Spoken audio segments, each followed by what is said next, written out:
A billionaire came home from Columbus, Ohio without warning and froze in his Highland Park backyard when he saw his maid doing something no professional caregiver had ever dared attempt with his twin daughters. Imagine having everything. A logistics empire stretching from Savannah, Georgia freight terminals to Chicago high-rises overlooking Lake Michigan. Wealth that could buy the best specialists, the most credentialed nannies, the most advanced therapies. Yet being completely powerless to purchase the one thing that mattered, the sound of your children laughing. After their mother Elaine died on Interstate 90, struck by a drunk driver returning from a charity gala in South Bend, Indiana, 3-year-old Maria and Nicole Dickerson retreated into a silence that no amount of money or expertise could reach.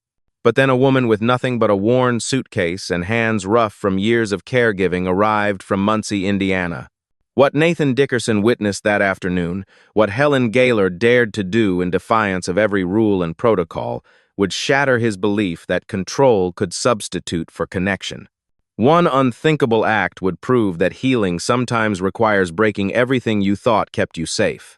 Before we continue, if you believe healing doesn't always come from experts, but from people willing to care, then don't look away. Hit that subscribe button, smash the like. What Helen does next doesn't just break the rules. It forces a billionaire to confront the one thing money could never fix. Stay with me. Drop a comment telling me where you're watching from. Because the moment Nathan realizes why his daughters are laughing again will change the way you think about love, loss, and what it really takes to heal a broken family. Helen Gaylor stood at the kitchen sink in her small Muncie apartment, washing dinner plates while the evening news talked about highway construction delays near Indianapolis. Her life had been nothing but caregiving, cleaning, and taking whatever work paid enough to help her family survive. She was 26, yet she already carried the exhaustion of someone twice her age. From the living room, her aunt's soft humming brought a small measure of peace into a day filled with worry about unpaid bills and her cousin's medical appointments. Life was simple. Money was impossibly tight, but her hands were steady and her heart had not yet learned to quit. Her phone buzzed against the counter. Unknown number. "Hello," Helen answered cautiously. "Good evening. Am I speaking with Miss Helen Gaylor?" "Yes, this is Helen. This is Patricia Vance from Dickerson Estate Services.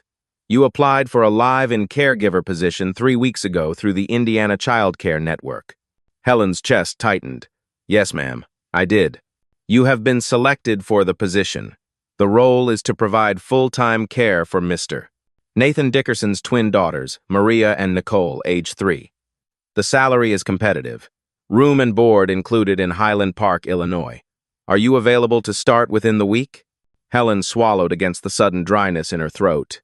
"Yes, ma'am, I am." The voice gave her an address that sounded like it belonged in a magazine. "Report Monday morning at 8 o'clock sharp. Bring identification and be prepared to begin immediately." When the call ended, Helen leaned against the counter and closed her eyes. Highland Park, a Chicago suburb, a world she had only seen in passing through car windows on the rare occasions her family drove north. "Aunt Maureen," Helen called softly, stepping into the living room. "I got the job." Her aunt looked up from her knitting, a smile breaking across weathered features. "The Lord has made a way. When do you leave?" "Monday. It is live-in. I will be gone for a while." Aunt Maureen's nod was gentle but firm, the kind that turns fear into instruction. "Go and do what you do best, child. Those babies need someone who knows how to love past the hard parts. We will manage here just fine." From the doorway, Helen's younger cousin appeared. The girl she had helped raise after her sister's long illness claimed too many years and too much strength. "You are going to be great," the girl said quietly. "You always are." Helen exhaled slowly. She did not know yet about the mansion in Highland Park, about the cold rooms designed by architects from Aspen, Colorado, about the twin girls who had forgotten how to trust anyone, about the billionaire father who believed control was the only answer to grief. She only knew she had to try. That night, Helen packed 2 suitcases with the few dresses she owned, ironed her best blouse, and practiced introducing herself in the bathroom mirror.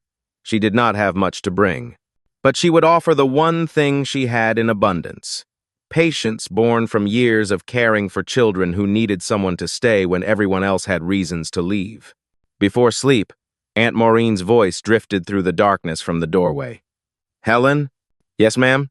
"Remember what your mama used to say. Love melts stone faster than fire ever could." Helen smiled into the dark. "I will remember." Sleep did not come easily. She lay staring at the water-stained ceiling, her mind wandering to the children she had cared for over the years. The nephew who cried through thunderstorms until she learned to hum the same 3 songs on repeat. The neighbor's daughter who only ate if Helen sat beside her. The way children reached for kindness even when words failed them completely. She whispered into the silence, "Lord, carry me where I cannot carry myself." Across 3 states, beyond highways and city lights, a cold mansion watched the night through floor-to-ceiling windows. A man with a jaw carved from grief stood in his home office, not looking at spreadsheets as much as surviving another evening. In a nursery designed with every expensive comfort except warmth, 2 little girls slept in separate beds, turned away from each other like people who had learned to expect disappointment. Morning arrived like a command. Helen bathed, dressed in her good clothes, and tied her hair in a neat bun. Aunt Maureen pressed a small silver cross into her palm, the one Helen's mother had worn. "For strength," she said, "for remembering who you are." Helen stepped into the March morning, into a Greyhound bus that smelled like recycled air and strangers' lunches, into a future that tasted like uncertainty and possibility mixed together. She did not know the mansion she was traveling toward had already broken 4 nannies in 6 months. Highland Park looked like another planet compared to Muncie's modest streets. The air itself felt expensive. Even the trees seemed groomed to perfection. Cars glided past, sleek and silent, tinted windows reflecting a world Helen had only observed from a distance. The taxi slowed before massive iron gates. A guard emerged from a small brick structure, his expression sharp with professional suspicion. "Yes. Can I help you?" he asked, his tone making clear he doubted it. "Good morning, sir," Helen said, adjusting her voice to sound steadier than her nerves. "I am Helen Gaylor. I was told to report today for the caregiver position." He studied her worn suitcases, her plain shoes, her careful posture. After a pause that felt like judgment, he pressed a button. The gates opened slowly, like a mouth considering whether to swallow or spit her back out. The driveway stretched like a quiet kingdom. Modern architecture gleamed in morning sun. Glass reflected skies too perfect for reality. Helen had only seen houses like this in home design magazines left in doctors' waiting rooms. She whispered under her breath, "God, do not let me be small here." A tall woman appeared at the entrance, hands clasped behind her back, eyes assessing Helen with the efficiency of someone hired to find flaws. She wore gray and carried authority like a weapon. "You must be the new caregiver," the woman said without warmth. "Yes, ma'am," Helen replied. "I am Helen Gaylor. I am Mrs. Brennan, house manager. I run this estate and I will be direct with you. Caregivers do not last here. The previous 4 left within weeks." Helen's throat tightened. "4? Mr. Dickerson has specific expectations. The twins are challenging. Very challenging." They walked through a foyer that smelled faintly of lemon and loneliness. The ceilings rose impossibly high.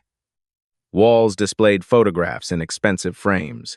Helen slowed, her eyes catching images of a tall man in a dark suit beside a woman with warm eyes and an easy smile. 2 babies in christening gowns. A beach scene with toddlers building sandcastles. Wedding photos. Holiday gatherings. Then nothing. Just empty wall space where more photographs should have continued the story. The silence spoke louder than Mrs. Brennan's heels clicking against marble. At the far end of the living room, a man stood by floor-to-ceiling windows overlooking a manicured lawn. He did not turn as they entered. His suit was perfectly tailored. His posture was rigid as the iron gates outside. "Mr. Dickerson," Mrs. Brennan said, "the caregiver has arrived." He turned slowly, deliberately. His face was handsome but carved from something harder than grief. His eyes were darker than Helen expected, guarded, exhausted. "You are Helen Gaylor," he said. "Not a question." "Yes, sir." "You have experience with children?" "Yes, sir. I raised my younger cousins after my sister became ill. I have worked with families in Muncie for several years. My daughters are not like other children, Nathan said, his voice carrying no softness. They are difficult. We have had significant challenges with previous caregivers. I expect competence, not chaos. Helen met his gaze without flinching. I understand, sir. For a moment, something flickered behind his eyes, as though testing whether her calm was real or performance. Their names are Maria and Nicole, he continued. They are 3 years old. They were very close to their mother. His throat caught briefly, but his voice corrected itself, clipped and controlled. She died 2 years ago. Since then, they do not trust easily. They do not respond to most people. Helen lowered her voice. I am very sorry for your loss, sir. He nodded once, cutting off sympathy. The schedule is strict.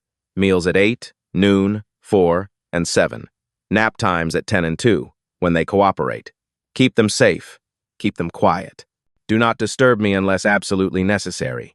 From upstairs came the sudden sound of crying. 2 voices, climbing higher together, sharp as sirens cutting through expensive silence. They are awake, Nathan said, his jaw tightening visibly. Let us see if you meant what you said in your application. The nursery is on the 2nd floor. Mrs. Brennan will show you. If you cannot handle them, you leave today.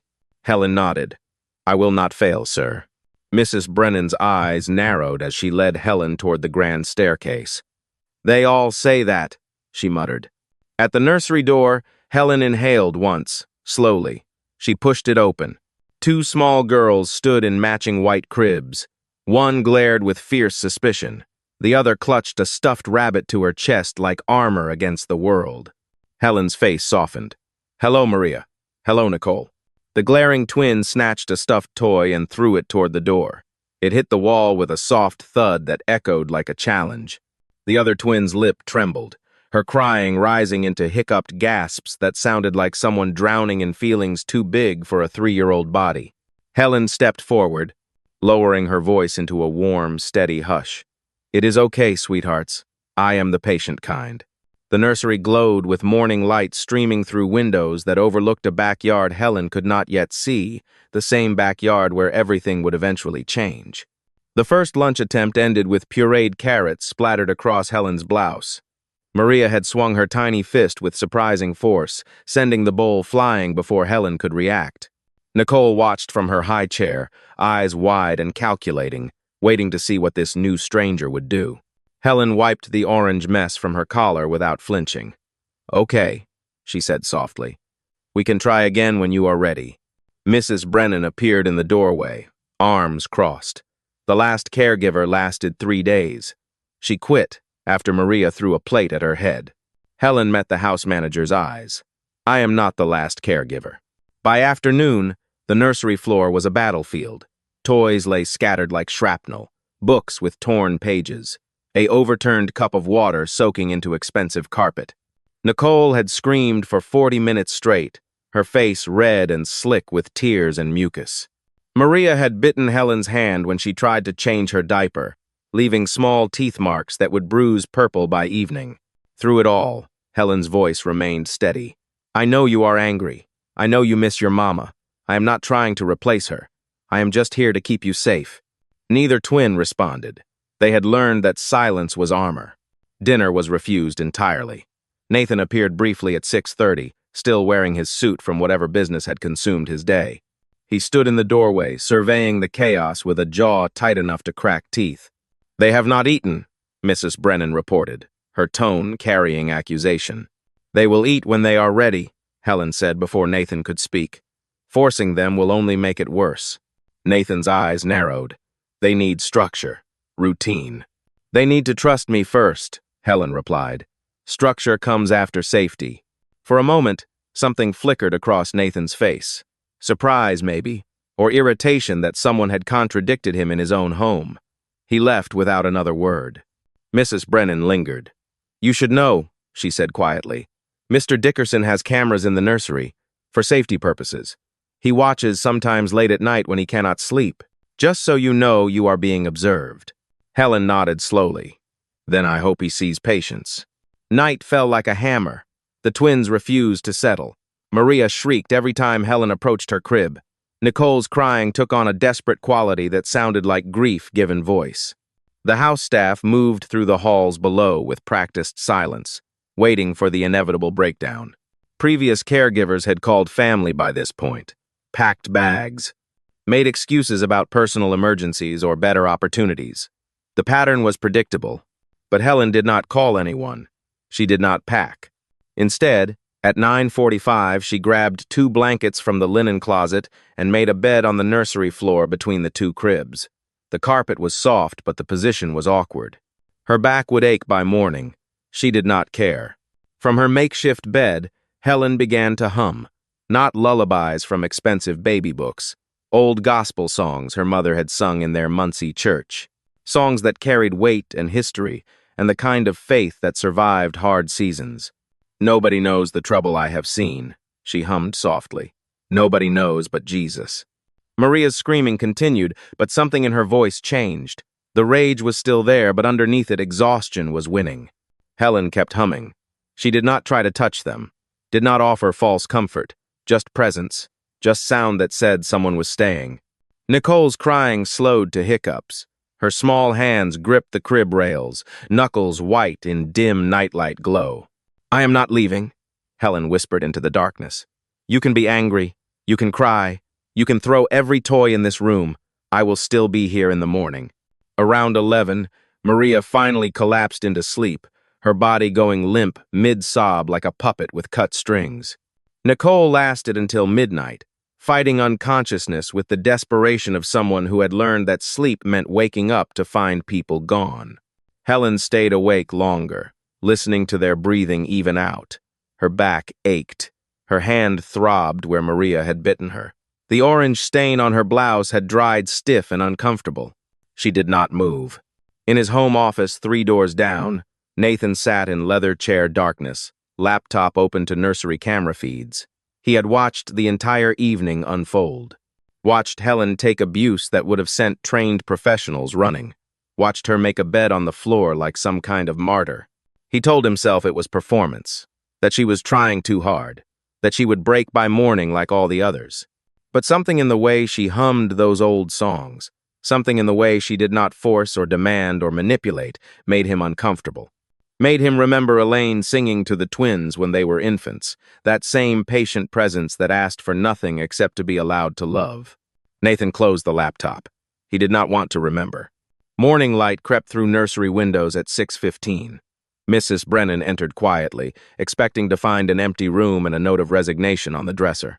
Instead, she found Helen still on the floor, awake, watching the twins sleep. "You stayed," Mrs. Brennan said, unable to hide her shock. Helen stood slowly, her back protesting. "Of course I stayed. I said I would." Maria stirred, eyes opening. For the first time since her mother died, she did not immediately start crying. She just stared at Helen with something that was not quite trust but was no longer pure hostility. "Good morning, sweetheart," Helen said softly. Maria did not respond, but she did not throw anything either. It was enough. Mrs. Brennan left the nursery, shaking her head. In the hallway, she passed Nathan emerging from his office, tie already knotted, prepared for another day of surviving instead of living. "She is still here," Mrs. Brennan said simply. Nathan's expression did not change. "We will see how long that lasts." But something in his voice suggested he was no longer certain Helen would fail, and that uncertainty terrified him more than anything had in 2 years. By the end of the first week, Helen had stopped following the schedule Mrs. Brennan posted on the nursery wall. The laminated chart dictated meals at 8, noon, 4, and 7, with nap times at 10 and 2. Everything organized in 30-minute increments like a factory production line for childhood. But children, Helen had learned over years of caregiving, did not operate on spreadsheets. On Thursday morning, Maria refused breakfast at 8. Helen did not force it. Instead, she sat on the nursery floor with a picture book about farm animals, reading aloud to no one in particular. By 8:45, Maria had climbed down from her crib and settled beside Helen, close enough that their arms almost touched. At 9:15, Maria ate scrambled eggs without protest. Mrs. Brennan noticed. "That is not the schedule," she said from the doorway, disapproval sharp in her voice. "She ate," Helen replied simply. That matters more than what time it happened. Mr. Dickerson has established routines for a reason. Helen looked up from where Nicole was stacking blocks on her lap. I am sure he has. But the girls are not machines. They are grieving children who need flexibility, not rigidity. Mrs. Brennan's jaw tightened. I will be informing Mr. Dickerson of these deviations. Please do, Helen said without malice. She turned back to Nicole. Good job, sweetheart. Can you stack one more? By the second week, Helen had moved most activities to the floor. The expensive play table Nathan had purchased sat unused. Instead, Helen spread blankets across carpet and created small worlds with blocks, stuffed animals, toy cars. She lay on her stomach beside the twins, eye level, making herself small and approachable instead of looming above them with adult authority. Maria, who had not spoken a word since her mother's death, began making small sounds. Not words yet, but hums and sighs that suggested language was remembering how to exist. Nicole, who flinched at sudden movements, started reaching for Helen's hand during diaper changes, small fingers wrapping around Helen's thumb like an anchor. Nathan observed these changes through camera feeds late at night when insomnia kept him company. He watched Helen abandon nap schedules when the twins were not tired, instead reading to them for an extra hour. Watched her hold Nicole during a thunderstorm, even though it was past the designated comfort time Mrs. Brennan had outlined. Watched her let Maria dump an entire container of blocks on the floor and then sit patiently while the child restacked them one at a time, a process that took 40 minutes of complete silence. His business mind wanted to call it chaos, lack of discipline, the kind of permissiveness that created spoiled, entitled children. But the twins were not spoiled. They were healing. And that terrified him because he did not know how to replicate what Helen was doing. He only knew control. She seemed to operate on something else entirely. On Tuesday afternoon, Mrs. Brennan confronted Helen in the kitchen while the twins napped upstairs. The schedule exists for a reason, she said, her voice tight. Structure helps children feel secure. Mr. Dickerson has been very clear about this. Helen was preparing afternoon snacks, cutting strawberries into small pieces. Structure helps adults feel secure, she replied. Children need connection first. Everything else builds from that foundation. You are overstepping, Mrs. Brennan said. You are hired to follow instructions, not reinvent how this household operates. Helen set down the knife and turned to face the house manager fully.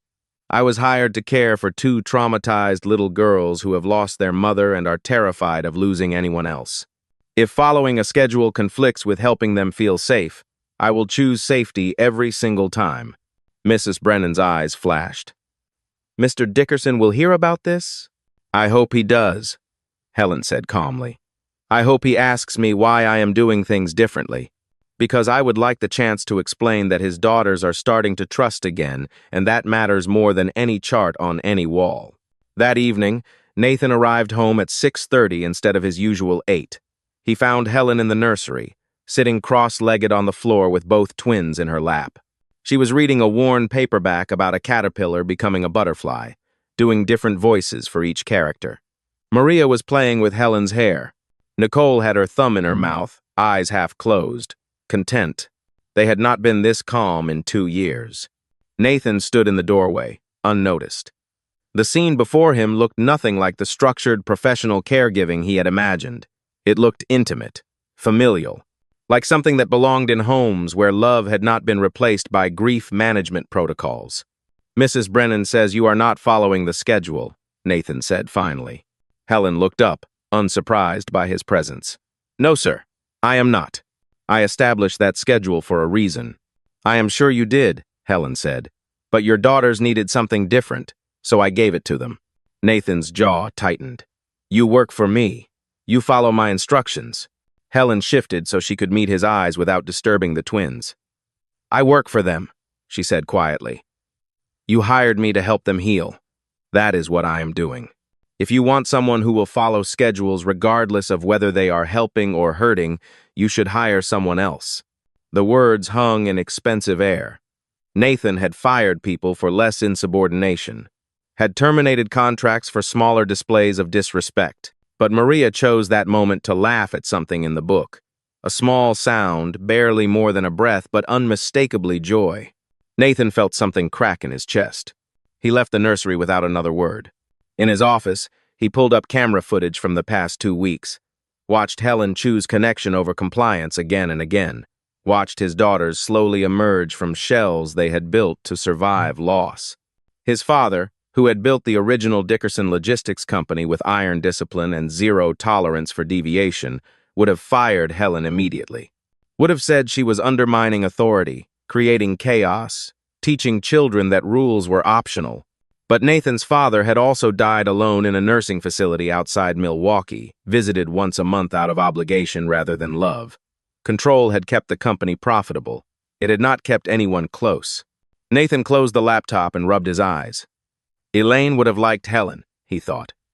Would have appreciated someone brave enough to put the twins' needs above a billionaire's fear of losing control. The realization sat heavy in his stomach. Tomorrow, Helen would cross a line he had drawn in permanent marker, would do something no caregiver had dared, would prove that sometimes rules existed to protect the people who made them, not the people they were supposed to serve. And Nathan would have to decide whether control was worth more than his daughter's laughter. He already knew the answer. He just was not ready to admit it yet.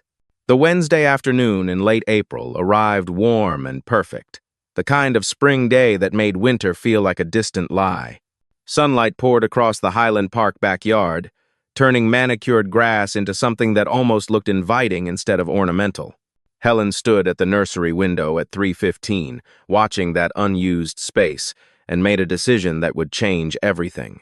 She found Mrs. Brennan in the laundry room folding towels with military precision. "I am taking the girls outside," Helen said. The house manager looked up sharply. "Mr. Dickerson does not allow the children in the backyard unsupervised." "I will be supervising them," Helen replied. "The yard is not equipped for play. There are no safety measures in place." "Then I will make sure they stay safe," Helen said. "It is 70 degrees and sunny. They need fresh air and sunlight. They need to remember what joy feels like." Mrs. Brennan's mouth formed a thin line. "This is a mistake. Mr. Dickerson will be very displeased." "Then he can fire me," Helen said. "But those girls are going outside." She found a blue plastic basin in the garage, the kind meant for washing cars, a garden hose coiled near the back door. 2 sun hats she discovered in a storage closet, still tagged, probably purchased by Elaine before the accident and never used. Maria and Nicole watched with wide, suspicious eyes as Helen carried supplies to the patio. They had not been outside since their mother's death. The backyard had become another room in the museum of before, untouchable and forbidden. "Come on, sweethearts," Helen said, holding out her hands. "We are going to play." Maria hesitated at the door threshold like it was a cliff edge. Nicole gripped the doorframe. Helen knelt down to their level. "I promise you are safe. I will not let anything bad happen. We are just going to splash in some water and feel the sun. That is all." She waited, did not pull or coax or demand, just held out her hands and let them choose. Maria stepped forward first, small bare feet on warm concrete. Then Nicole followed, emboldened by her sister's bravery. Helen filled the basin with cool water from the hose. Not deep, just enough to cover their ankles when they sat. She placed the twins inside, their sundresses bunching around their legs. For a long moment, nothing happened. The girls sat frozen, uncertain what was expected. Then Helen dipped her hand in the water and let droplets fall across Maria's arm. The child flinched, then stilled. Helen did it again, gentle as rain. Maria looked at the water on her skin, then at Helen's face. Helen smiled. "It feels good, does not it?" Nicole reached down and patted the water with her palm. A small splash erupted. Her eyes went wide with surprise. Helen laughed. "That is it. You can splash. You can make noise. You can play." Maria slapped the water harder. More splash. A sound escaped her throat that might have been a giggle or might have been the ghost of laughter trying to remember how to exist. Nicole joined in, both hands smacking water now, droplets flying everywhere, soaking Helen's shirt and face. And then it happened. Maria laughed. Not a small sound. Not polite. Real, uncontrolled, full-body laughter that shook her small frame and burst from her mouth like something that had been trapped too long and finally found escape. Nicole's laughter followed immediately, higher-pitched, breathless, feeding off her sister's joy until both twins were shrieking with delight, splashing each other, splashing Helen, water flying in arcs that caught sunlight and turned the moment into something almost holy. Helen laughed with them, tears streaming down her face mixing with basin water, thinking that this was why she had stayed through the screaming nights and thrown food and bitten hands. For this exact moment, for the sound of grief loosening its grip, she did not hear the car in the driveway, did not hear the front door open or footsteps cross the house, did not know Nathan Dickerson had returned early from Columbus, his meeting canceled, his patience for business obligations finally exhausted. Nathan stepped onto the patio and froze like a man who had walked into the wrong dimension. His daughters were in a plastic basin. Water was everywhere. His hired caregiver was soaked and laughing, and Maria and Nicole were making sounds he had not heard in 2 years. They were laughing. The twins, his silent, broken, unreachable daughters, laughing like childhood was still possible. Nathan's breath caught in his chest. His hands clenched into fists. His mind could not process the scene before him. It violated every rule he had established. Helen had taken his daughters outside without permission, had created chaos in his controlled space, had broken protocol in ways that should result in immediate termination. But the laughter, the genuine, unforced, spontaneous joy. He felt something break inside his chest. Not grief this time. Something else. The armor he had built around his heart since Elaine's death, cracking like ice under spring sun. Helen saw him then. Her smile faded. She stood slowly, water dripping from her clothes, preparing for consequences she knew were coming. The twins kept splashing, oblivious to their father's presence, lost in a moment that belonged entirely to them. "Mr. Dickerson," Helen said quietly, "I can explain."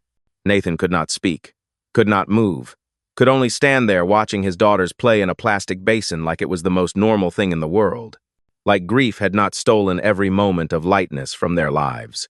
Maria looked up and saw her father. Her laughter died immediately. She went still as stone, waiting for anger, for correction, for the emotional shutdown that had defined the past 2 years. But Nathan was not looking at Maria with anger. He was looking at her with something that might have been wonder, or might have been devastation, or might have been both things twisted together so tightly they could not be separated. Helen stepped between Nathan and the twins instinctively, protective. "If you are going to fire me, please do it inside. Do not let them see you angry about this. Do not let them think joy is something they will be punished for." Nathan's jaw worked. His throat moved like words were fighting their way up but could not find air. Mrs. Brennan appeared behind him, breathless from rushing. "Mr. Dickerson," I tried to stop her. "I told her you did not allow the children outside. She completely disregarded your instructions." Nathan raised one hand, silencing the house manager without breaking eye contact with Helen. "Inside," he said finally. His voice was rough. "Now." Helen nodded. She turned to the twins. "Time to go in, sweethearts. We will play more later." Nicole's face crumpled. Maria's eyes filled with tears. "It is okay," Helen said quickly. "You did nothing wrong. I promise." She wrapped towels around both girls and carried them inside, their small bodies shaking with the transition from joy back to uncertainty. Nathan stood alone in the backyard, staring at the plastic basin, at water still rippling from where his daughters had played, at evidence that healing was possible if he was brave enough to allow it. His hands were shaking. His vision was blurred. His entire belief system about control and safety and protecting what remained of his family was collapsing. Because Helen Gaylor had done the unthinkable. She had made his daughters laugh. And Nathan Dickerson had no idea whether to fire her for breaking his rules or fall to his knees and thank her for breaking his heart open. Nathan stood in his home office, hands braced against his desk, trying to slow his breathing. Through the walls, he could hear Helen upstairs getting the twins dried and changed, her voice soft and reassuring. The same voice that had laughed with his daughters while they splashed in a plastic basin he had not even known existed on his property. Mrs. Brennan hovered near the doorway. "Shall I prepare her final payment, sir?" She clearly violated your explicit instructions regarding outdoor access. Nathan did not answer immediately. His mind kept replaying the sound of Maria's laughter. Real laughter. The kind Elaine used to pull from the twins effortlessly before a drunk driver on a dark highway stole every easy moment from their lives. "Give me 10 minutes, Nathan said finally. "Then send Helen down here." Mrs. Brennan nodded with satisfaction and disappeared. Nathan sat in his leather chair and tried to organize his thoughts into something resembling rational anger. Helen had broken rules, had endangered his daughters by taking them outside without proper safety measures, had undermined his authority in his own home. These were terminable offenses, clear violations of the boundaries he had established to keep what remained of his family safe. Except his daughters had been laughing, and he had not heard that sound in 732 days. The knock on his office door came exactly 10 minutes later. Helen entered with her chin raised, still wearing the damp shirt from the backyard, defiant and resigned at the same time. "Close the door," Nathan said. She did, then stood with her back against it, waiting. "You took my daughters outside without permission," Nathan began, his voice controlled. "You ignored explicit instructions about outdoor access. You created a situation where they could have been injured, or worse." Helen met his eyes without flinching. They were completely safe. "I was with them every second. The basin was shallow. The water was cool. There was no risk." "You do not get to determine risk levels," Nathan said, his voice rising. "I do. This is my house. These are my children. You follow my rules or you leave."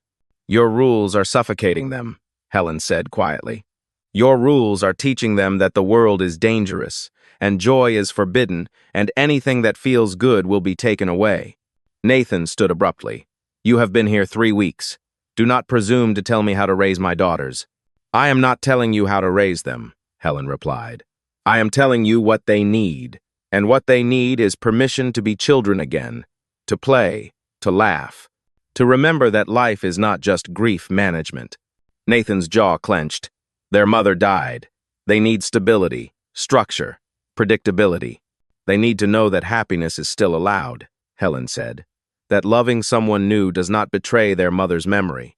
That being alive is not something they should apologize for. The words hit Nathan like physical blows. He turned away, gripping the edge of his desk. "You broke my rules," he said, his voice rough. "Yes," Helen admitted. "I did, and I would do it again." Nathan turned back sharply. "Then you are fired." "Fine," Helen said. "But before I leave, you should know something." She stepped forward, closing the distance between them, her voice still calm but carrying weight he could not ignore. "Your daughters do not trust you anymore. They used to. Before their mother died. But you have spent 2 years hiding from them, outsourcing their care to professionals who follow schedules instead of instincts, monitoring them through cameras instead of sitting on nursery floors. You think control keeps them safe, but all it does is teach them that their father is too afraid to actually be their father." Nathan felt his breath catch. "That is enough." "It is not enough," Helen continued. "Because right now, if you fire me, those girls will lose another person they have started to trust, another person who walked away. And that will do more damage than any broken rule ever could." "I am their father," Nathan said, his voice breaking slightly. "They should trust me." "Then earn it," Helen said simply. "Stop being their supervisor and start being their dad." Footsteps on the stairs interrupted them. Small, running footsteps. The office door burst open. Maria and Nicole stood in the doorway in fresh clothes, their hair still damp, eyes wide and frightened. They had heard raised voices, had learned that raised voices meant bad things were coming. Nicole ran past Nathan directly to Helen, wrapping small arms around Helen's legs. Maria followed, pressing herself against Helen's side, both twins using her body as a shield against their own father. Nathan froze, stared at his daughters clinging to the woman he had been about to fire, choosing her safety over his. The realization carved through him like broken glass. He had built an empire, had negotiated deals worth hundreds of millions, had commanded respect in boardrooms from Savannah to Reno, but he could not make his own daughters feel safe enough to come to him when they were scared. "Girls," Helen said softly, kneeling down, "your daddy is not angry at you. He is worried because he loves you. Sometimes grown-ups express love through worry instead of words. Maria peeked at Nathan, uncertain. Helen looked up at him, her eyes asking a silent question. Are you going to prove me right or prove me wrong? Nathan's throat closed. He slowly lowered himself to the floor, ignoring the way his expensive suit protested. Got down to their level for the first time in 2 years. I am sorry, he said, his voice barely above a whisper. I am sorry I have been gone even when I was here. I am sorry I forgot how to just be with you. Nicole's grip on Helen loosened slightly. Maria took one small step toward her father. Helen stood quietly, giving them space. Nathan extended his hand, not grabbing, not demanding, just offering. Maria took another step, then another. Then she was close enough to touch, and Nathan pulled her into his arms, pressing his face into her damp hair, feeling her small heart beating against his chest. Nicole followed, climbing into the embrace, both twins folding into their father like they remembered this feeling from before, from when their mother was alive and love did not require permission. Nathan held his daughters and felt tears he had not allowed himself to shed finally break free. His shoulders shook, his carefully constructed control shattered completely. Helen moved toward the door, preparing to give them privacy. Stay, Nathan said, his voice wrecked. Please, stay. Helen paused, looked at the man on his office floor, finally broken open enough to actually feel something. Okay, she said softly. I will stay. Mrs. Brennan appeared in the doorway, saw the scene before her, and quietly retreated without a word. In that moment, Nathan Dickerson understood something his wealth and business acumen had never taught him. Control could build empires, but only vulnerability could build family. And Helen Gaylor, a woman from Muncie with nothing but patience and courage, had just saved him from losing the only thing that actually mattered. Nathan's flight to Phoenix left O'Hare at 6:30 Monday morning. A supply chain crisis at the Arizona distribution hub required his physical presence, contracts worth $18 million hanging in balance. He kissed both twins goodbye before dawn, their small faces still soft with sleep, and tried not to notice how Maria reached for Helen instead of him when she stirred. I will be back Wednesday evening, Nathan told Helen in the foyer. Mrs. Brennan has my numbers. The pediatrician's contact information is in the kitchen drawer. Helen nodded. We will be fine. Focus on your work. But she felt uneasy watching his car disappear down the driveway, though she could not name why. Tuesday unfolded normally. The twins played in the backyard again, Nathan having reluctantly approved outdoor time after the breakthrough in his office. They ate lunch without protest, napped peacefully. Maria even spoke 2 words during dinner, the first language she had produced since her mother's death. More, please, she whispered, pointing at applesauce. Helen's heart had soared. Of course, sweetheart. You can have as much as you want. But by 8:30, Nicole felt warm. Helen pressed the back of her hand to the child's forehead, slightly elevated but not alarming, probably just the exertion from playing outside. By 10, Nicole's temperature had climbed to 100.4. Maria felt warm too. Helen called the pediatrician's after-hours line. The nurse asked standard questions. Any vomiting? No. Lethargy? They seemed tired but alert. Rash? None visible. Monitor them tonight, the nurse advised. Alternate infant acetaminophen and ibuprofen every 3 hours. If temperatures exceed 103 or if they become unresponsive, go to the emergency room. Helen administered medication and settled into the nursery with blankets and her phone, watching the twins sleep. Mrs. Brennan checked in at 11, concerned but trusting Helen's judgment. Call me if you need anything, the house manager said, her usual sternness softened by genuine worry. By midnight, both girls were burning up. Nicole's temperature had spiked to 103.6. Maria registered 103.2. Both were whimpering in their sleep, small bodies radiating heat that felt wrong, felt dangerous. Helen called the pediatrician's line again. Different nurse this time, voice crisp with late-night efficiency. You need to take them to the ER. Those temperatures in children that young can indicate serious infection. Do not wait. Helen's hands shook as she called Mrs. Brennan. I need to take the girls to North Shore Evanston, now. Mrs. Brennan arrived in the nursery within minutes, still in her nightgown, her face pale. Should we call Mr. Dickerson first? There is no time, Helen said, already wrapping the twins in light blankets despite their fevers, knowing the night air would be cold. We call him from the hospital. The drive to Evanston felt endless, Nicole cried weakly in her car seat. Maria's eyes were glassy, unfocused. Helen kept one hand reaching back to touch them, checking that they were still conscious, still breathing, still present. Please, God, she whispered. Please not these babies. They have already lost too much. The emergency room at 2:15 in the morning was fluorescent, bright, and terrifyingly busy. Helen carried both twins to the registration desk, Mrs. Brennan following with insurance cards and identification. My name is Helen Gaylor. I am the caregiver for Maria and Nicole Dickerson. Both are 3 years old. Both have fevers over 103. They are lethargic. Please help them. The triage nurse took one look at the twins and called for immediate assessment. Within minutes, Maria and Nicole were in separate exam rooms, IVs being placed in small arms, blood draws happening while they cried weakly. Doctors asked rapid-fire questions. How long have they been sick? Any known exposures? Are they current on vaccinations? Any underlying conditions? Helen answered everything she knew, then called Nathan. It was 3:20 Arizona time. He answered on the second ring, voice thick with interrupted sleep. This is Helen. I am at North Shore Evanston with Maria and Nicole. They both spiked high fevers. The doctors are running tests now. Silence. Then Nathan's voice, sharp with panic. How high? Over 103 for both. They are getting IV fluids. They are scared but stable. I am getting on a plane, Nathan said. She heard movement, urgency, controlled chaos. Do not leave them. Stay with them until I get there. I will not leave them, Helen promised. I swear it.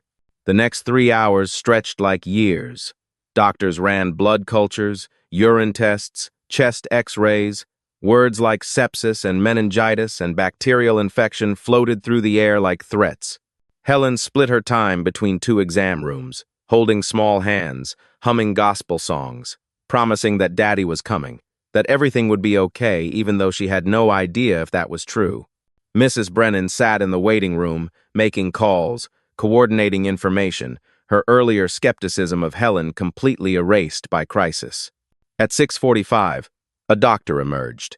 Dr. Yates, her badge read, Indian-American woman with kind eyes and exhausted features. She found Helen in Nicole's room. We have preliminary results, Dr. Yates said. Both girls have severe bacterial infections, likely streptococcal.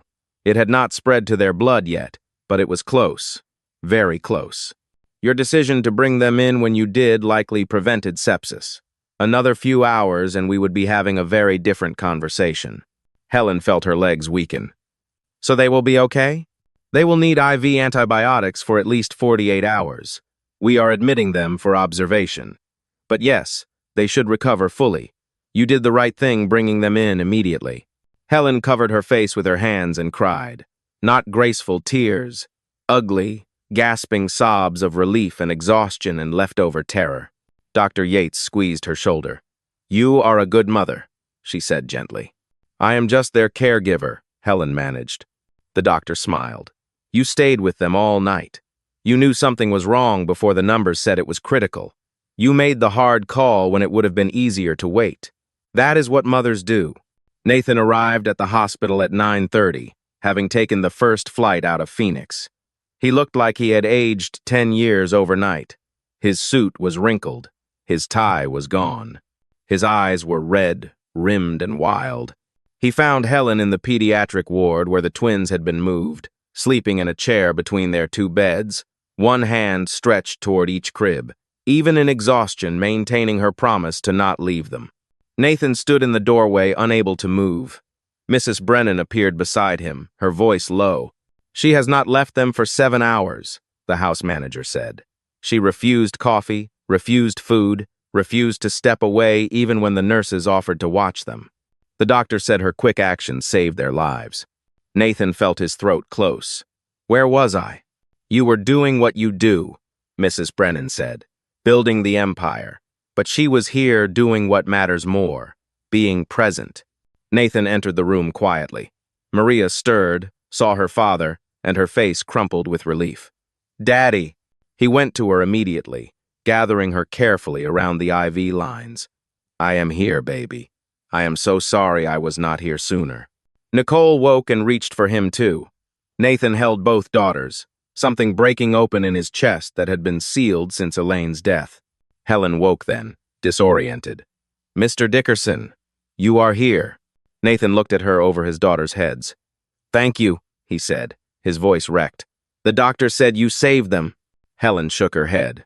"I just did what needed doing." "You stayed," Nathan said. "You did not call me first to get permission. You just made the right choice and you stayed with them. You kept your promise." "Of course I did," Helen said, confused that he would expect anything different. And in that moment, Nathan Dickerson understood something profound. Helen had not stayed with his daughters because she was paid to. She had stayed because she loved them. The kind of love that does not calculate cost, or require contracts, or wait for permission. The kind of love Nathan had forgotten how to give. But he wanted to learn. He wanted Helen to teach him. The twins came home from the hospital on Thursday afternoon, still weak but no longer burning with fever. Nathan had canceled all meetings for the remainder of the week. His assistant in Chicago had sounded shocked when he told her to handle the Dallas contract negotiations without him. "My daughters need me," he had said simply. "Everything else can wait."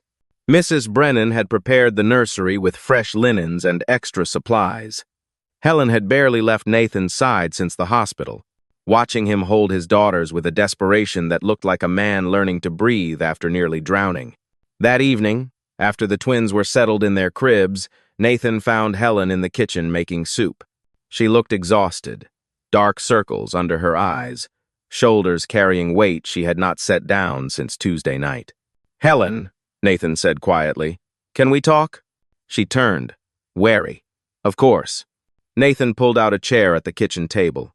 A gesture he never made.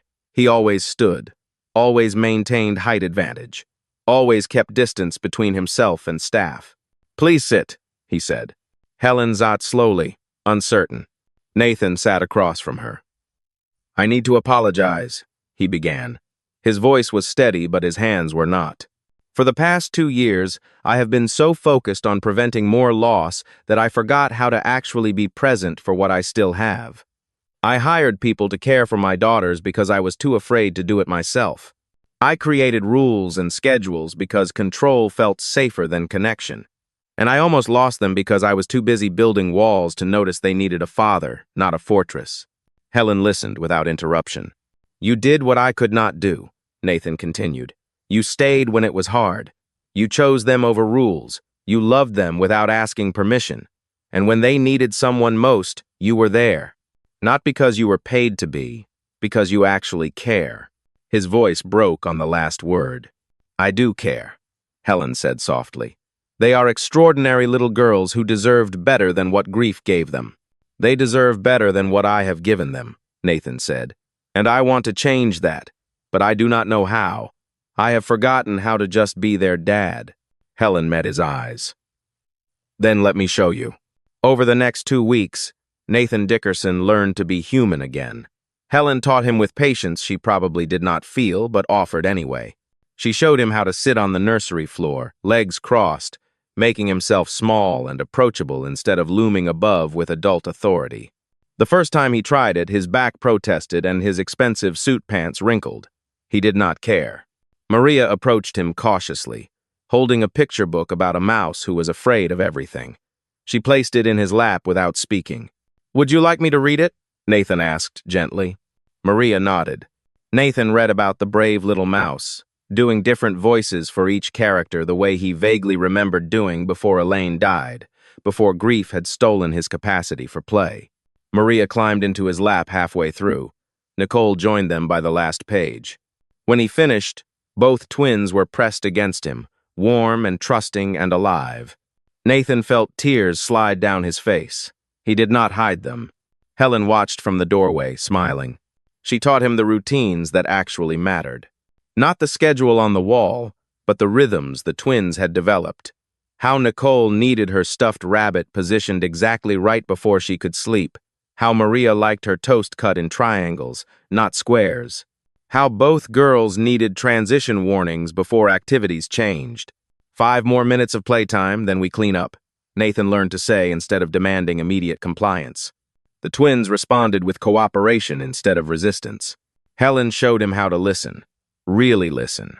Not just hear words, but notice body language, tone, the things children communicated before language caught up with feelings. When Maria threw a block across the room one afternoon, Nathan's instinct was correction, time out, consequences. Helen touched his arm gently. She is frustrated, not defiant. Watch. Maria's lip was trembling. Her small hands were clenched. What is wrong, sweetheart? Nathan asked, kneeling down. Maria pointed at a tower Nicole had built. Hers was lopsided, falling apart. She wanted hers to look like her sister's. That is hard, Nathan said. It is frustrating when things do not work the way we want. Maria nodded, tears spilling over. Want me to help you build one? Nathan offered. Maria climbed into his lap. They built a tower together, Nathan's large hands guiding her small ones. When it stood tall and stable, Maria clapped, then immediately knocked it down and laughed. Nathan laughed too. The sound felt foreign in his throat, rusty from disuse, but real. Helen smiled from across the room. By the 3rd week, the mansion began to transform. Music played during breakfast. Laughter echoed in hallways that had been silent for 2 years. The backyard became their regular afternoon destination. Nathan bought a small kiddie pool, a sandbox, chalk for the patio. Mrs. Brennan walked past the living room one evening and stopped short. Nathan was on the floor reading to the twins, all 3 of them in pajamas, Maria's head on his shoulder, Nicole's hand in his. The house manager felt her throat tighten. This was what the home was supposed to look like. This was what had been missing. Nathan started coming home at 5 instead of 8. Started taking mornings to have breakfast with his daughters instead of leaving before they woke. Started checking in with Helen not to monitor her but to learn from her. How do I help them when they are scared? He asked one evening after the twins were asleep. You do not fix it, Helen said. You just stay. You let them feel what they feel and you do not leave. That is all children need. To know that feelings are allowed, and parents will not abandon them when emotions get big. Elaine knew that, Nathan said quietly. I forgot. You are remembering now, Helen replied. One Saturday morning, Nathan woke at 6 and went to the nursery. The twins were still sleeping. He stood watching them. These small humans he had created with his late wife. These miracles he had almost lost by trying too hard to keep them safe through control. He thought about Elaine, about how she would have handled the past 2 years. She would have grieved, yes, but she would not have hidden, would not have built walls. She would have held their daughters through the darkness and helped them find light again. Helen had done what Elaine would have done, had loved his children the way they needed to be loved. Nathan left the nursery and found Helen in the kitchen making coffee. She looked up, surprised to see him so early. Good morning, she said. Everything okay? Nathan poured himself coffee, sat at the kitchen table, gestured for her to join him. Helen sat, curious. I have been thinking, Nathan said, about what happens next. Helen's expression became guarded. If you are going to say you do not need me anymore, that you have learned enough, please just say it directly. Nathan smiled. That is not what I was going to say. He took a breath. I was going to say that you have given my daughters their childhood back. You have taught me how to be their father again. You have taken a house that felt like a mausoleum and turned it into a home, and I do not ever want you to leave. Helen blinked. I am not planning to leave, Mr. Dickerson. This is my job. Nathan shook his head. I do not want you to stay because it is your job, Helen. I want you to stay because you are family, because Maria and Nicole need you, because I need you to keep teaching me how to do this, because this house only feels alive when you are in it. Helen's eyes filled with tears. I do not know what you are asking. I am asking if you would consider staying permanently, Nathan said. Not as staff, as someone who belongs here, someone who has earned a place at this table not through employment but through love. Helen wiped her eyes. Yes, she said simply. Yes, I will stay. Nathan exhaled relief he did not know he had been holding. From upstairs came the sound of small feet running. The twins appeared in the kitchen doorway in their pajamas, hair wild from sleep. "Daddy," Maria said. It was still new, still precious every time. "Play with us?" Nathan stood. "Of course, baby. What do you want to play?" Nicole grabbed his hand. "Everything." Nathan laughed. A real, full, unguarded laugh that filled the kitchen with sound. Helen watched them disappear toward the nursery, this family that had been broken and was now choosing to heal. The mansion in Highland Park was finally becoming a home.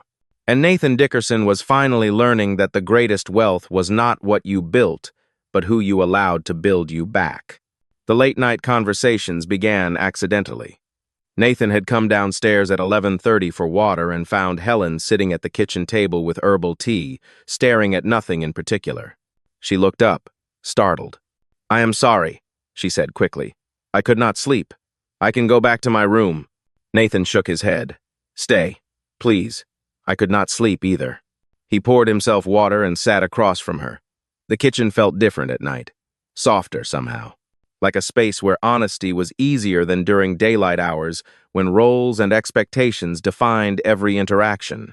They talked about small things at first, the twins' progress, Maria's expanding vocabulary, Nicole's newfound love of drawing, safe topics that required no vulnerability. But as nights passed and these accidental encounters became routine, the conversations deepened. "Tell me about Elaine," Helen said one Thursday night. "If that is okay. I feel like I know her through the girls, but I do not really know her." Nathan was quiet for a long moment. "She was everything I was not," he said finally. "Warm where I was cold, patient where I was demanding. She saw people, really saw them. Not their usefulness or their function, but their humanity." He stared at his water glass. "She would have liked you, would have appreciated how you loved the girls without trying to replace her." "I could never replace her," Helen said softly. "I do not want to. I just want to help them remember her love while building new love alongside it." Nathan looked up. "How did you learn to do that? To love without needing to own or control?" Helen smiled sadly. "My sister was sick for 3 years before she died. Lung disease, progressive. I watched her slowly lose everything, her strength, her independence, her breath. But she never lost her capacity to love her kids. Even when she could barely speak, she would hold them and hum. She taught me that love is not about what you can do for someone. It is about showing up even when you cannot fix anything." Nathan felt his chest tighten. "I have been trying to fix everything since Elaine died, trying to control outcomes so nothing else could go wrong." "You cannot control grief," Helen said gently. "You can only walk through it, and you cannot walk through it alone." Nathan met her eyes. "I am grateful you were here to walk with us." The twins flourished. Maria spoke in full sentences now. Nicole's nightmares decreased from nightly to occasional. They played with other children at the park without clinging to Helen or Nathan. They laughed easily, cried when they needed to, showed anger without fear of abandonment. Mrs. Brennan watched the transformation with something approaching awe. "I have worked for wealthy families for 20 years, she told Helen one afternoon. "I have never seen children recover from trauma like this. You have a gift." Helen shook her head. "I just love them. That is not a gift. It is a choice anyone can make." "But not everyone makes it," Mrs. Brennan said. The outside pressure began in early June. Nathan's social circle noticed changes. His sister called from Boston, concern sharp in her voice. "I heard you have been spending a lot of time with the nanny," Veronica said. "People are talking, Nathan." "Let them talk," Nathan replied. "You need to think about optics, about what message you are sending, about whether this woman is appropriate for the girls long term." "Helen is the reason the girls are thriving," Nathan said firmly. "And frankly, Veronica, you have not visited once since Elaine died. You do not get an opinion about who is appropriate for my daughters." His business associates were more subtle but no less judgmental. Randall Hoffman, a logistics partner from Milwaukee, cornered Nathan at a conference in Detroit. "Heard you brought the caregiver to the company picnic last month," Randall said, raised some eyebrows. "She is part of my family," Nathan said. "Where my family goes, she goes." "Just be careful," Randall advised. "People will make assumptions. Could affect business relationships if they think you are not exercising good judgment in your personal life." Nathan set down his drink. If people judge me for prioritizing my daughter's well-being over social convention, I do not want their business. He walked away before Randall could respond. The confrontation that forced Nathan to choose came at a charity gala in late June. Helen had stayed home with the twins. Nathan attended alone, fulfilling an obligation to a foundation Elaine had supported before her death. At the cocktail hour, Patricia Langford approached. Old Money Chicago, social arbiter, friend of Nathan's late mother. Nathan, darling, she said, air kissing near his cheek. We have missed you at events. How are those precious girls? They are wonderful, Nathan said. Thriving, actually. Patricia's smile sharpened. I heard you have a new caregiver. Someone from Indiana? Not from one of the usual agencies? She is from Muncie, Nathan confirmed. And she is extraordinary. Patricia leaned closer, voice dropping. Darling, I say this as someone who cares about your family's reputation. People are starting to question your judgment. Bringing staff to family events. Blurring professional boundaries. It reflects poorly on you and on those beautiful girls. Nathan felt anger rise in his chest. Helen is not staff, Patricia. She is family. She saved my daughter's lives both literally and figuratively. And if people in this room cannot understand that, then perhaps I do not belong here. Patricia's eyes widened. Nathan, you are upset. I understand grief affects judgment, but you must think about the girls' futures. About marriages and social positioning and whether having someone of that background so central to their lives will limit their opportunities. Nathan set his champagne glass down with force that drew nearby attention. Helen's background is caregiving, compassion, and courage.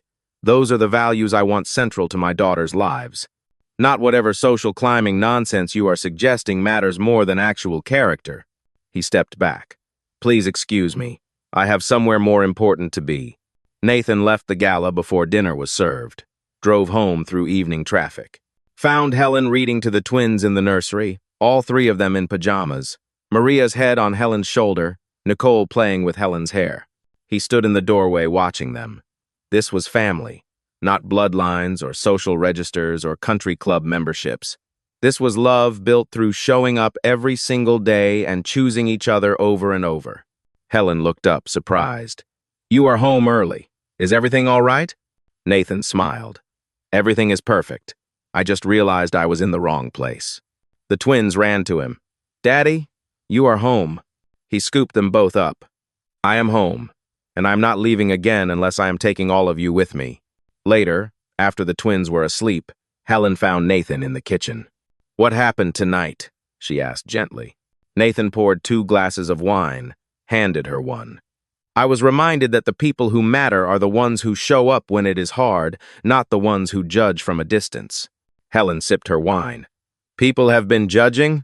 Apparently, Nathan said, questioning whether you are appropriate for the girls, whether our family structure is conventional enough. Helen set her glass down carefully. If my presence is causing problems for you socially, I can step back. Find a different position. I do not want to damage your reputation or the girls' futures. Nathan crossed to her, took her hands in his. Helen, you are not damaging anything. You are healing everything. And anyone who cannot see that does not deserve space in our lives. Our lives, Helen repeated softly. Nathan nodded. Our lives. This family, the one we have built together, the one that matters more than any social convention or business relationship or childhood friendship. Helen's eyes filled with tears. I never expected this, any of this. Neither did I, Nathan admitted, but I am grateful for it. For you. For the way you loved my daughters before you loved me. For the way you built trust before asking for anything in return. He squeezed her hands gently. I am not asking you to be anything other than what you already are, part of this family, essential to these girls, someone I trust more than anyone else in my life. Helen wiped her eyes. That is all I have ever wanted, to belong somewhere, to matter to someone. You matter to us, Nathan said, more than I know how to express. They stood in the kitchen holding hands, not quite ready for more, but no longer willing to pretend there was not something profound growing between them. From upstairs came a small voice. Mama Helen? Daddy? Maria had started calling Helen Mama 3 weeks ago. Helen had cried the first time, had asked if it was okay. Nathan had said it was more than okay. It was exactly right. "We are coming, sweetheart," Helen called. Nathan and Helen climbed the stairs together, side by side, toward the family they had built from grief and courage and relentless, patient love. The mansion in Highland Park had finally become what it was always meant to be. A home where people chose each other every single day. September arrived with golden light and cooler evenings. The twins started preschool at a small program in Highland Park where teachers smiled at drop-off and knew each child's name by the second week. Maria spoke in full paragraphs now, telling elaborate stories about imaginary adventures. Nicole had discovered a love for music, humming constantly, making up songs about butterflies and rainbows and her family. Helen watched them thrive and felt something she had not experienced since leaving Muncie. Peace. The kind that comes from knowing you are exactly where you are supposed to be, doing exactly what you were meant to do. Nathan had started leaving work earlier, sometimes by 4. His colleagues in Savannah and Reno adjusted to video conferences instead of his physical presence. His assistant stopped being shocked when he declined evening obligations. "My daughters have a limited number of childhood afternoons," Nathan had explained to his board of directors. "I have already missed too many. The company will survive without me at every meeting. My family will not." One Saturday morning in late September, Nathan woke before dawn with clarity he had not felt in years. He made coffee quietly, sat at the kitchen table, and thought about the past 8 months. About the woman from Muncie who had walked into his house with a worn suitcase and patience carved from family tragedy. About how she had loved his daughters back to life. About how she had taught him to be human again. About how somewhere between backyard laughter and hospital vigils and late-night kitchen conversations, he had fallen in love with her. Not the desperate love of someone trying to replace what was lost. Not the convenient love of someone who just happened to be present. Real love built on witnessing someone's character when nothing was easy, and discovering that character was everything you had been searching for without knowing it. Helen found him in the kitchen at 7, already dressed for the day. "You are up early," she said, pouring her own coffee. "Could not sleep," Nathan admitted. "Too much thinking." "About work?" "About us." Helen's hand stilled on her coffee mug. "Us?" Nathan stood, gestured toward the back door. "Walk with me?" They stepped into the backyard where everything had changed that April afternoon. The plastic basin was still stored in the garage. The twins used it weekly now, their laughter a regular soundtrack to warm evenings. Nathan stopped near the patio, turned to face Helen fully. "I need to tell you something, and I need you to let me finish before you respond." Helen nodded, cautious. "When you arrived here 8 months ago, I was a man who had forgotten how to live," Nathan began. "I was surviving, managing, controlling every variable because I believed that is what kept my daughters safe.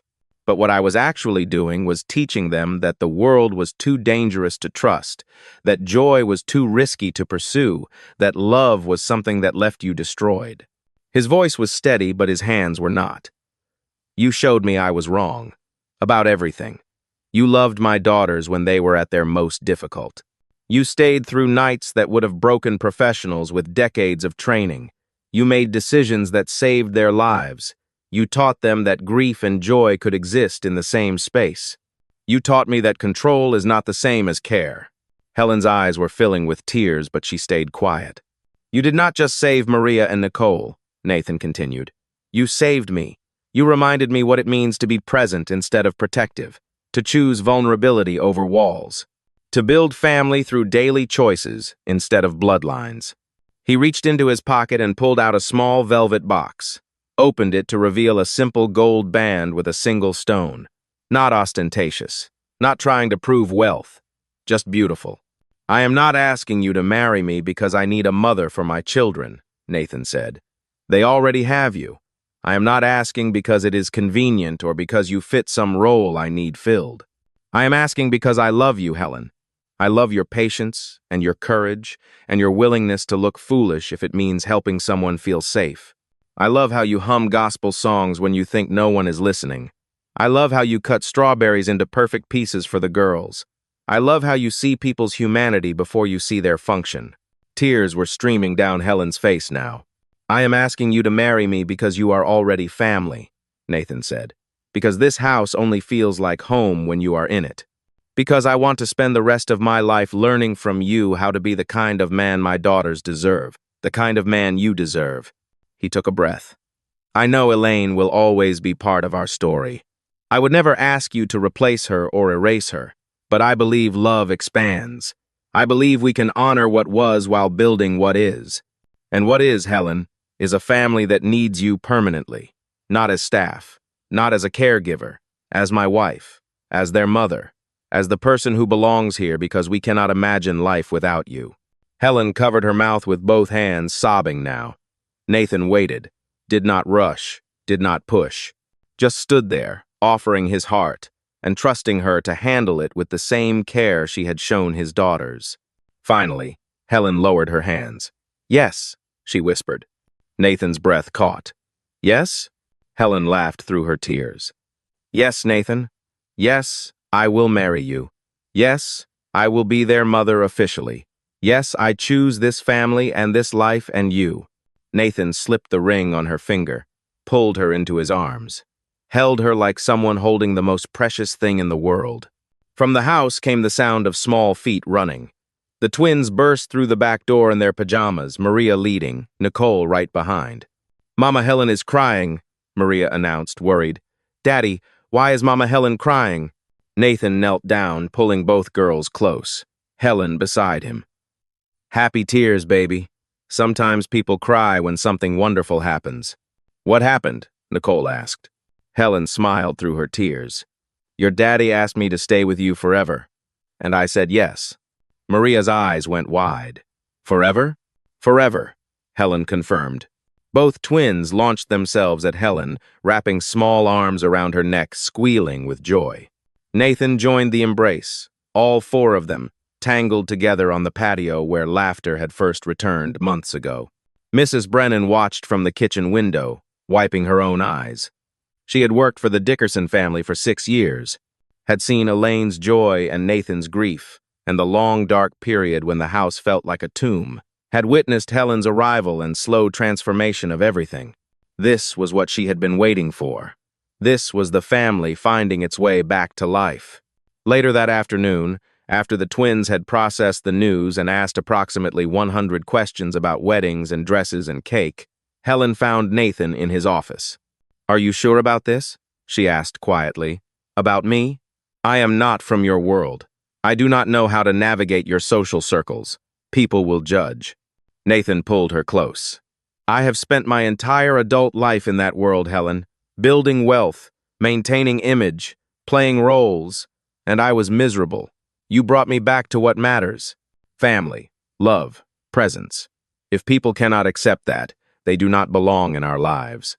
Helen rested her head against his chest. I never imagined this. When I left Muncie, I just wanted to help, to do something that mattered. You did, Nathan said. You rebuilt a family that was falling apart. You taught 2 little girls that the world was still safe. You taught their father that love is stronger than grief. That is more than help, Helen. That is a miracle. They married in November in the backyard where everything had changed.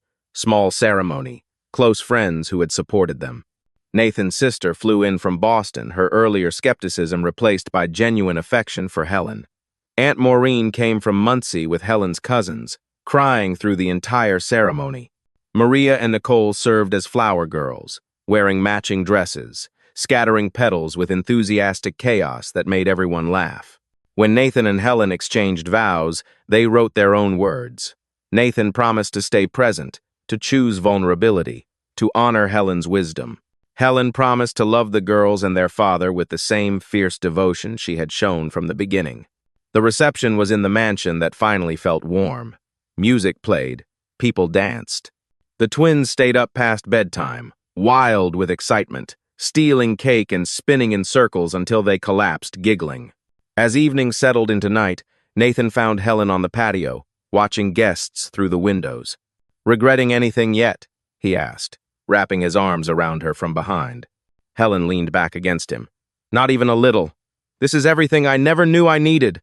From the backyard came the sound of Maria and Nicole playing with their cousins, shrieking with joy, running through grass in their fancy dresses. That is the sound I thought I would never hear again, Nathan said quietly. Real laughter. Real joy. You gave that back to us. We gave it back to each other, Helen corrected. You learned how to be present. I learned how to receive love instead of just giving it. The girls taught us both how to heal. Nathan kissed the top of her head. What do we do now? Helen smiled. We live. We show up every day. We love these girls and each other, and we build something better than what grief destroyed. She turned in his arms. We choose joy over fear. We choose presence over perfection. We choose family over everything else. That is what we do now. Inside the mansion, Mrs. Brennan was directing cleanup with her usual efficiency, but she was smiling. The house was alive again, filled with voices and laughter and the kind of love that made all the difference.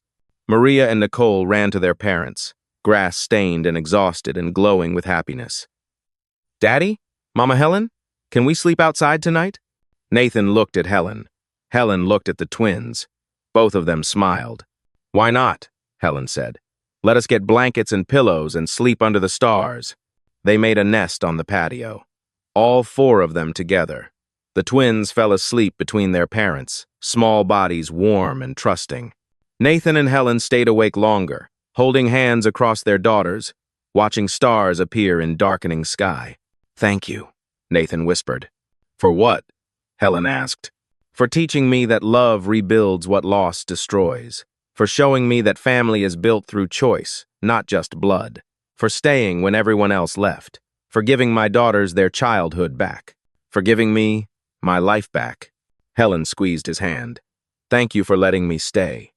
For trusting me with your daughters. For becoming the father they needed. For loving me even though I arrived with nothing but a worn suitcase and outdated clothes. You arrived with everything that mattered, Nathan said. You just did not know it yet. Above them, stars burned bright and certain. Around them, the mansion stood warm and welcoming.